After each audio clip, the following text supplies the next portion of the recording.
rafetlu mbokk yi seen ànd ak seen télévision Lamp Fall di leen gërëm di leen sant ci bàyyi xel bi nga xam ne yéen a ngi koy bàyyi xel seen émission bii di l'invité de la semaine mbokk yi lu ko jiitu ñu jégalu mbokk yi wala bokk di baalu ak mboolem seen mbokki sénégalais yi nga xam ne ñu ngi ci réew mi ak ci bitim réew ci weeru koor bu tedd bi nga xam ne jot naa wees ak bisub korité bi nga xam ne jot naa wees di ñaan yàlla saa su ne rek yàlla di kàttanal askanu sunu gaal ba lépp loo xam ne yóotu nañ ko ñu war koo mën a jot mbokk yi l'invité de la semaine tey ji am nañu mbégte dalal Djibril Wade di maire bu commune bu Biscuiterie monsieur le maire salaamaaleykum. aleykum salaam Amidou maa ngi leen nuyu di la gërëm di la sant di gërëm les fidèles auditeurs ak téléspectateurs bu Lamp Fall TV yëpp di leen ndokkeel ci weeru koor gu ngeen ak ci weeru karam bi nga xam ne moo ci nekk moom la ñu nekk actuellement muy catholique et musulman di ñaan yàlla li ñu fiy wax yëpp yàlla na ko yàlla barkeel ci barke ci li nga xam ne ci la ñu jógee di wax ne Sénégal c'est un pays de foi quoi qu'on puisse dire donc jàmm rek moo xaaj ci ñun di kontaan seen ñëw bi ngeen ñëw fii. voilà monsieur le maire fi ñu koy dooree d'abord mooy fan yii la passé gis nga am na ab coow loo xam ne daanaka boobaak léegi mu ngi bàyyikoon ci assemblée ba léegi coow li muy gën di wéy mu jëmoon ci wàllu loi d'amnistie bi nga xam ne président Macky Sall defoon na ko fi ci ay jamono mu bàyyi ko woon ci événement yi fi amoon diggante 2021 jàpp 2023 jamono dox tey ji ba nga xam ne à travers le député Amadou Ba ñu am loi interprétative boo xam ne jot nañ ko voté fan yii passé ci assemblée nationale coow li nag bari na d'abord yow sa point de vue par rapport ak loi bi. li ma koy jàngatee mooy on ne peut pas faire Amidou des choses à moitié ou bien on est pour la loi d'amnistie on l'abroge ou bien on est avec la loi d'amnistie on laisse la loi d'amnistie telle quelle nu mu mel nii loi d'amnistie bi intervenir na ci benn période bu critique parce que amnistie mooy dara xew na layoo nañu ñu toog ba saaga ñu xam ne li xew catastrophe la sur le plan juridique wala am na loo xam ne bëgg nañ ko fàtte wala indi na loo xam ne kii ñu ne léegi nañu baalante ak fàtte loolu yëpp mais dafay fekk yoon génn ne diw moo tooñ wala diw tooñul ba yoon wax bu nee yoon nee sax diw tooñ na te tooñ bi aussi xaw a wóorul nit ñi te mu nekk loo xam ne leerul wala ñu jóge ci ay guerre wala yooyu ñu ne kon nañ leen baalante ak fekk jugé nañ ba pare ñun loi d'amnistie mais loi d'amnistie dafa indi dugg ci benn ñëw ci benn période boo xam ne c'est très particulier avant ñu jugé nit ñi le président Macky Sall indi loi d'amnistie président de la République nag il faut ñu xam ne mooy président de la République dina xam lu kenn xamul dina séen lu kenn séenul indi na loi d'amnistie bi d'accord nañ ci wala d'accord ñu ci man sama point de vue mooy bett na ma te bett na ñu bari et bettoon na aussi ay partisans yu bëree bëri ba nga xam ne sax ñoom mënuñu wax ne d'accord nañ ci mais kilifa am na vraiment yoo xam ne bu toogee ñaan la benn affaire da nga koy may donc Macky Sall que mu neex majorité am bañ a neex majorité am àndoon nañ ci ak moom parti démocratique sénégalais aussi jàppale ko ci loi d'amnistie boobu ñi nga xam ne aussi loi d'amnistie bi arrangé na leen muy le Pastef bañuñu ko woon parce que dañ ko bañoon nag du bout de lèvre mais ñoom la doon arrangé maintenant nag ñen ñoo def ak ñen ñoo deful ñi def ak ñi deful te kenn xamu leen ñooñu aussi loi d'amnistie bi arrangé na leen. c'est vrai monsieur le maire wax nga ko sànq sa biir wax justice dafa war a am parce que lépp loo gis rek dañ ko juboo war na am mais justice dafa war a am mais est-ce que bu ñu xoolee aussi monsieur le maire ñi nga xam ne jot nañoo ñàkk seen i bakkan maanaam les morts je veux dire ak la nga xam ne moo fa jot a am ci wàllu fitna mu neex ñii ak mu ñàkk neex nii est-ce que gënul aujourd'hui pour ëllëgu sunu réew Sénégal ñu def li ñu naan justice. bu ñu bëggee def justice Amidou fa laa bëggoon ñëw léegi nga dog ma kon bu ñu interpréter loi d'amnistie bi bu ñu ko interpréter nañ ko abroger ñu def justice ba pare xam nga delloo ko fa mu nekkoon point de départ ak conséquences yëpp comme ni ko Aïssata Tall Sall doon waxee après ñu def justice bu ñu defee justice ba pare bu ñu bëggee ñu ni loi d'amnistie mais mun ñu ko interpréter parce que interprétation bi mun na nekk interprétation en faveur de kële et de kii et puis loi bu ñuy interpréter kenn du ko laal xam nga lu wax xam nga ni koy waaj di waxee rek Amidou a porté une chemise blanche soo ko bëggee interpréter ni ñu ko bindee doo ko laal léegi nag da ngay laaj ban blanc la est-ce que blanc de lait la est-ce que blanc pur la est-ce que blanc lii la est-ce que blanc lii la est-ce que blanc lii la mais Amidou a porté une chemise blanche doo ko changer doo ko laal donc maanaam texte bi ci boppam doo ko laal loolu la ñuy war a mën a interpréter mais bu bëggee la boo laajee texte bi rek yokk ci wala nga wàññi ci rek donc changer nga texte bi kon changer nga loi bi moo tax ma ne on abroge ou on n'abroge pas maintenant si on veut on abroge avec toutes les conséquences benn conséquence mooy boo ko abrogé moom y a une situation de fait, tu peux pas toucher au président de la République. Mais hormis le président de la République, tu peux toucher à tout le monde. monsieur le maire bu ñu xoolee li nga xam ne moo jot a am diggante 2021 jàpp 2023 tey jii képp kuy sénégalais leer la ne ay torture am na ci manifestation yi nga xam ne ñoo doon am mais aussi yeneen ci ay jafe-jafe yoo xam ne indi nañ ko askanu sunu gaal te mu nekk loo xam ne mësuñu koo dund ci seen biir àddina waaye léegi ndax kon monsieur le maire dañu war a bàyyi ni yëfi rek régime bi wala boog régime bu mënti ñëw homme politique yi am pouvoir u def lu leen neex ëllëg bu ñu dem après ñu amnistier jàmm ne ñooy est-ce que waruñu ko régler une bonne fois quand même pour quand même vraiment pax boobu wala boog jafe-jafe boobu nga xam ne Sénégal am na ko ñu régler ko une bonne fois. Pourquoi aujourd'hui tu choisis cette torture là bi nga xam ne yow wóor la ne sax am na parce que ba léegi fee yi amul benn cas de torture boo xam ne gis nga ko wala wax nañ ko ay nit ngay dégg ñuy wax rek yow tu as choisi ces tortures là mais pourquoi choisiroo xale bu góor bi nga xam ne dama ko romb mu sànni ma xeer jël sama oto wala mu jël sama marchandise am la est-ce que loolu da koy méngale fait politique ba xale boobu wala mu ñëw fekk ma taxaw mu amoon un problème personnel avec man mu jàmm ma wala mu ñëw sama kër sàcc samay bagage dem yoonam fait boobu gënul garaaw est-ce que fait boobu gënul garaaw moi je pense que aujourd'hui fait boobu moo gën a garaaw force de l'ordre bi nga xam ne da nga ko doon liggéeyloo mu def excès ci liggéeyam kooku la ñu gën a mën a baal que ki nga xam ne dafa kar ay nit ay xale yu jigéen dagg chaîne jël ay oto toj ay nit dugg ci bus sànni fa cocktail molotov qui n'avait rien à voir parce que agression la bëggoon def te kooku doon na ko def sax bu politique amul ci làmb wala ci football wala ci beneen ci yeneen manifestation mais kooku man je préfère man couvrir la force de l'ordre bi nga xam ne man moo may aar bien que def na excès ci dans l'exercice de notre travail que de couvrir kooku nga xam ne mu ngi ci mbedd mi te ñëpp xam nañ ne manifestation politique yëpp politiciens dañuy woote mais bu ñu paree ñi ciy interféré wu te ñoom bokku si ñoom ñoo ëpp te ñooñu aussi politiciens bi mën na utiliser xam nga pour empêcher le pouvoir de dormir loolu aussi il faut nga tenir compte de ça. Monsieur le maire d'après vous en tant qu'observateur je veux dire lan moo nar a doon les conséquences de cette loi bi nga xam ne woote nañ ko tout en plus que yenn ci observateurs yu bari jàpp nañ ni wala boog ñenn ñi jàpp nañ ni conséquences yi nar na doon ay conséquences yu néfastes ñeneen ñi jàpp ni c'est tout à fait normal justice a été rendue alors yan conséquences nga yaakaar ëllëg ci wàll wi. Réparer une injustice pour créer plus d'injustice conséquences yi baaxul loolu moom il faut xam nga loolu moom il faut xam di jéem a réparer injustice pour créer plus d'injustice loolu aussi baaxul moo tax c'est un problème ba nga xam ne il fallait que d'abord mu nekk une discussion au niveau national cette parenthèse là ñu waxtaan ci waxante ci dëgg mu nekk comme genre li xewoon Afrique du Sud benn forum ba nga xam ne day nekk vérité et réconciliation après ñu ne léegi nag dañ leen fàtte bu ñu leen fàtte léegi nag ñu ne léegi nag ñi nga xam ne gis nañ ne yàqul na leen ci ay feebar ay gaañu nii leen def ñi nga xam ne seen alal la bu leen mënee demander ñu bàyyi baale ñu baale bu ñu mënul ñu kii leen ma defaa ne foofu loolu moo doon li nga xam ne moo la le nouveau pouvoir waroon def mais il fallait parce que tey aussi aujourd'hui duñu ñoom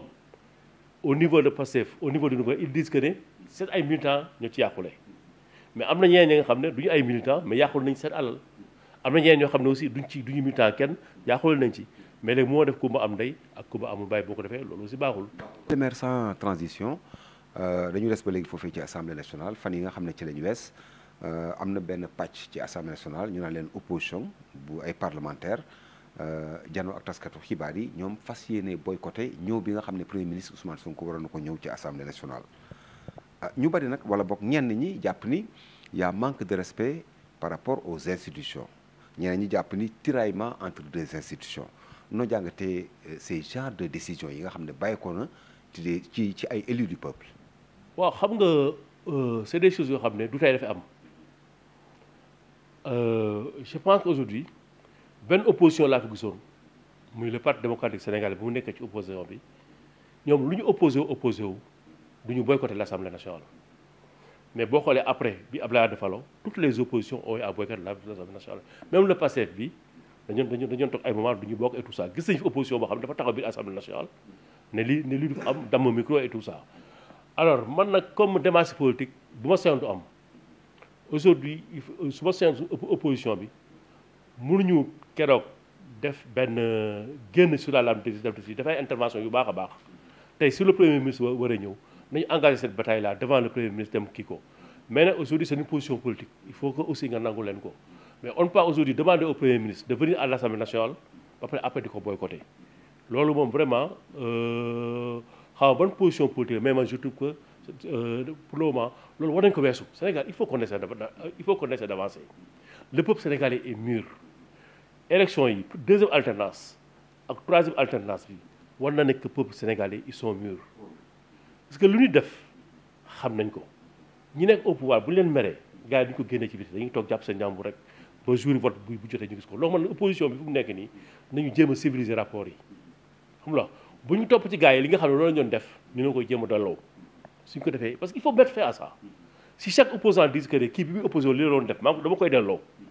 du sotti mais aussi les nouveaux arrivants le nouveau pouvoir il faut que ñoom aussi ñu nangoon ni ñu opposé wu baaxul si tant est que am na ay résultats positifs pour ñoom positif parce que pour ñoom résultat positif mooy jël nañu pouvoir bi ça peut être positif comme ça peut être négatif parce que yenn saa yi ngay woote benn affaire bu jël ko na nga ko jëlee baaxul loolu après daf lay topp ñoom aussi nañu nangu ne ay moment li ñu doon opposé wu baaxul ñu nangu ne les règles aussi nañ ko teg ci yoon ubbi vaal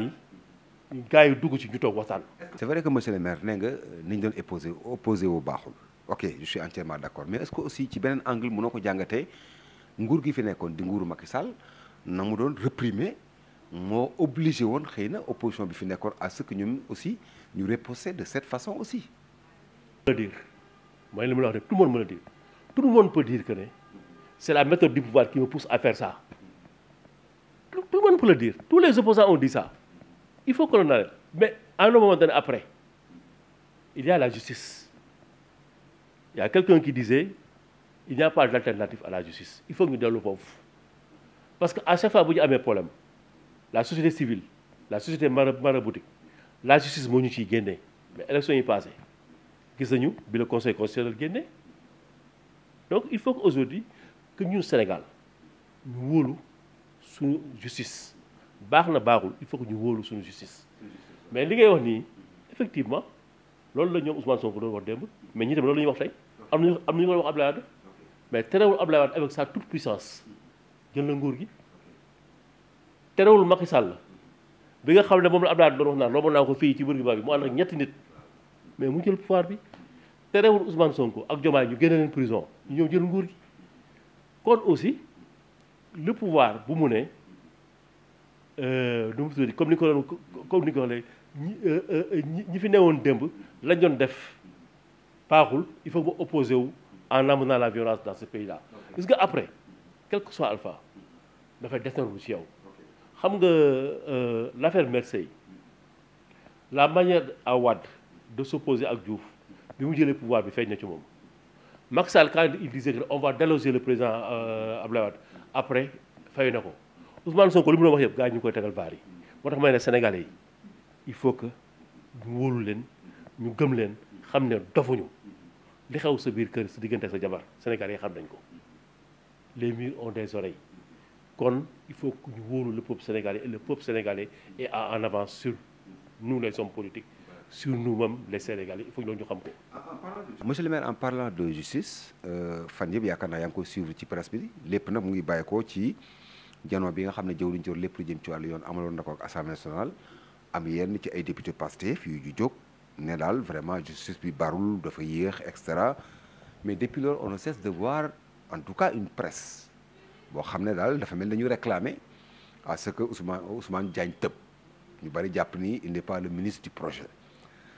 alors est-ce qu'on peut dire que vraiment Ousmane Diagne position bi mu nekkee c'est tout à fait normal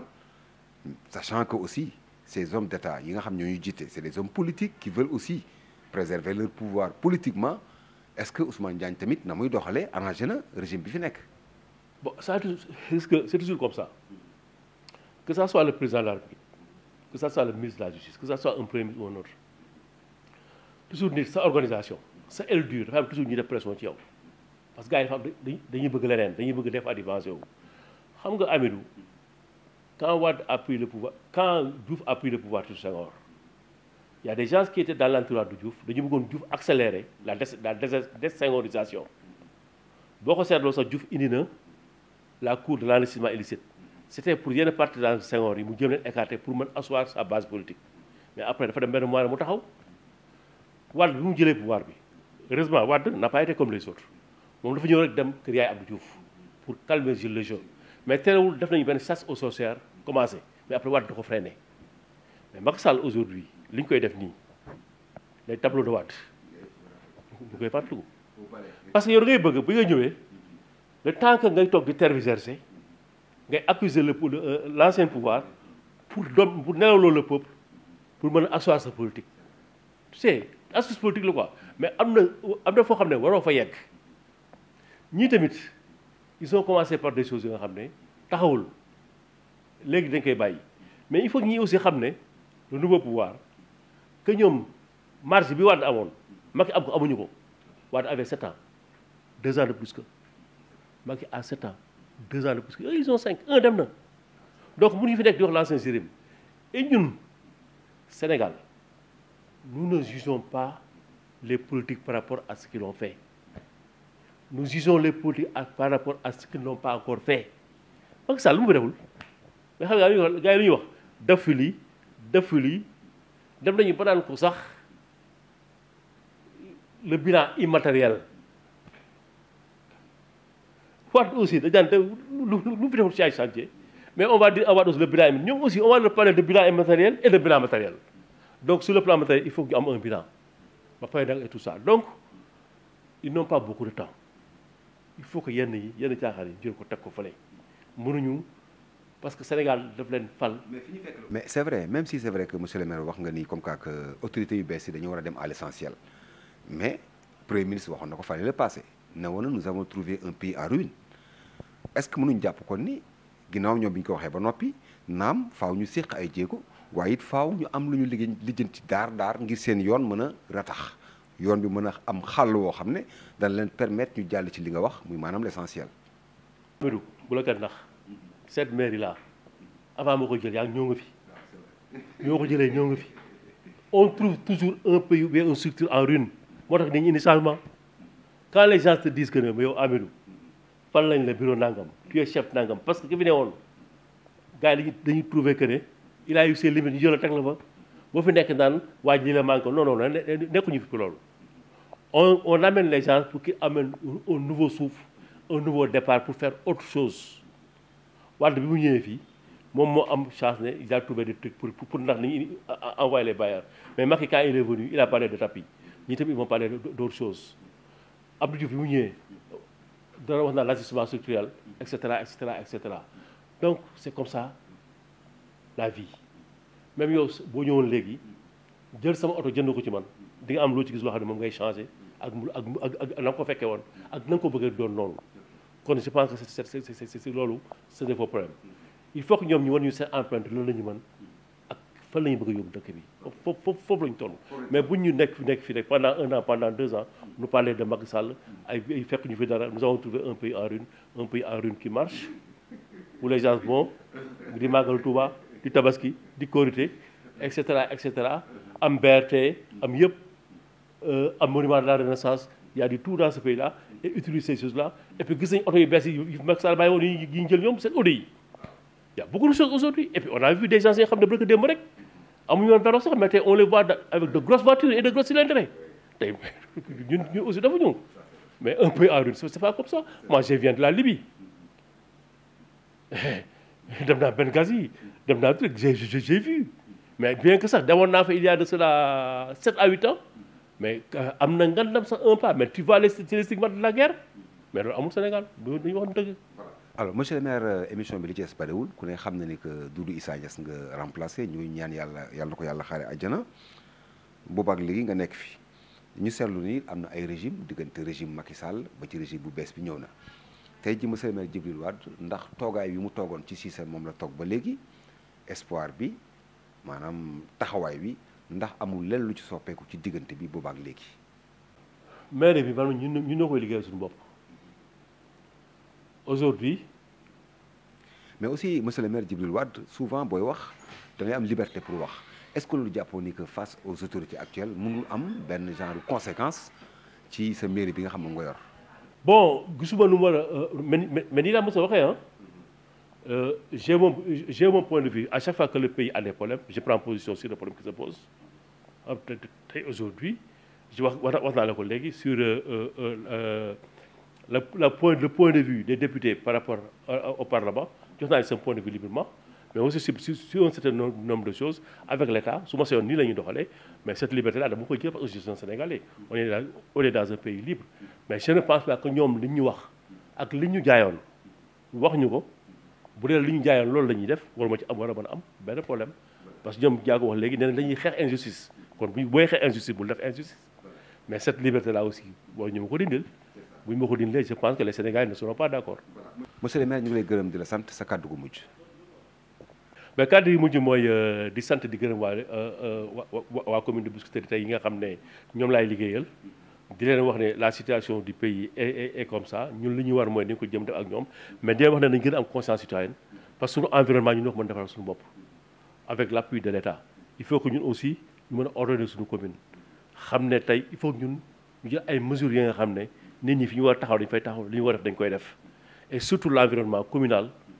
nañu occuper les voies publiques et tout ça il faut que ñu taxawaat ci am ci changement parce que nag le changement bi nga xam ne moom la gouvernement bi di woote ñi gouvernement yi jaamam di ko woote mooy il faut que la mentalité sénégalaise ñu changé ko il faut que ñu xam ne suñu dëkk ñun les individualités ñun ñoo ko mën defar et c'est la somme des individualités qui fait le collectif donc ku nekk war nga ko am conscience que ne Sénégal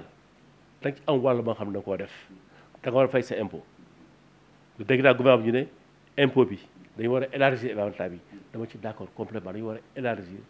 éventail bi dafa ñuy sax suufloo ñun ñi nga xam dañuy liggéey nekk ay industriels nekk dans le privé parce que impôt Sénégal dafa mel ni rek benn groupe rek ñoo